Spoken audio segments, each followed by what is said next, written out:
পাহাড় ঘুরতে ভালোবাসেন, তবে হাতে মাত্র একদিনের ছুটি। একদিনের ছুটিতে দার্জিলিং গ্যাংটক তো যাওয়া হবে না, তাহলে উপায় রয়েছে। একদিনের ছুটিতে ঘুরে আসতে পারেন বীরভূমের দুবরাজপুরের মামাভাগ্নে পাহাড় থেকে। এই মামাভাগ্নে পাহাড় নামটির সাথে আমাদের প্রথম পরিচয় হয় স্কুল জীবনে, ভূগোল বইয়ে। এই পাহাড়টি রহস্যময়। এই পাহাড়ের দুটি পাথর যেভাবে ব্যালেন্স করে রয়েছে তা সবাইকে অবাক করে দেয়। অপরদিকে এই দুটি পাহাড়ের উচ্চতাও ভিন্ন। দুটি ভিন্ন উচ্চতার পাথর কিভাবে একে অপরের সাথে জুড়ে রয়েছে তা আমাদের বিস্ময় করে দেয়। এই পাহাড়ে রয়েছে তিলেশ্বর শিব মন্দির। শিবলিঙ্গের পাশাপাশি আগ্নেয় শিলার উপর অবস্থিত এই পাহাড়ে রয়েছে যোনিপীঠ। মানুষজন এই যোনিপীঠটিকে আসামের কামাখ্যা মন্দিরের মতোই বিশ্বাস করে থাকেন।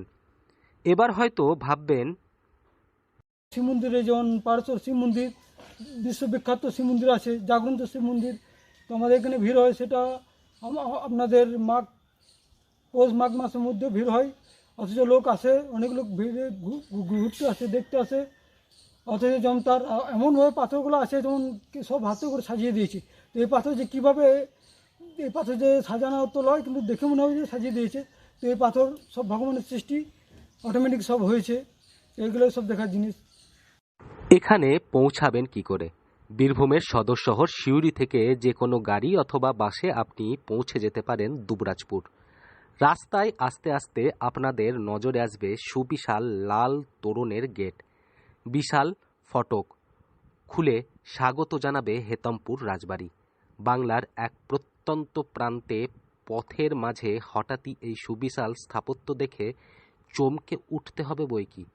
ফটকের ওপরে এলোমেলো আগাছা, তোরণের ওপর পাথরের তৈরি ছোট ছোট পরী, বনেদিয়ানার আভিজাত্য ফুটে উঠেছে কোনায় কোনায়।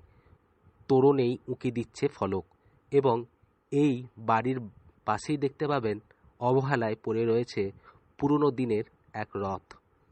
এই রাজবাড়ি দেখে আপনি সোজা পৌঁছে যেতে পারেন মামাভাগ্নে পাহাড়। সকাল সকাল রওনা দিলে বিকেলের মধ্যে আপনি ফিরে আসতে পারবেন নিজের বাড়ি। অথবা আপনি যদি কলকাতা, হাওড়া অথবা শিয়ালদা থেকে বোলপুর অথবা তারাপীঠে আসেন, তাহলে সেখান থেকে সকাল সকাল দুবরাজপুর মামাভাগ্নে পাহাড়ের উদ্দেশ্যে রওনা দিয়ে আবার ফিরে আসতে হবে আপনাকে নিজের হোটেলে। কারণ দুবরাজপুরে থাকার মতো খুব একটা ভালো ব্যবস্থা নেই। তাই পুজোর একদিনের ছুটিতে টুক করে ঘুরে আসুন। বীরভূম থেকে সৌভিক রায় রিপোর্ট, লোকাল 18 বাংলা।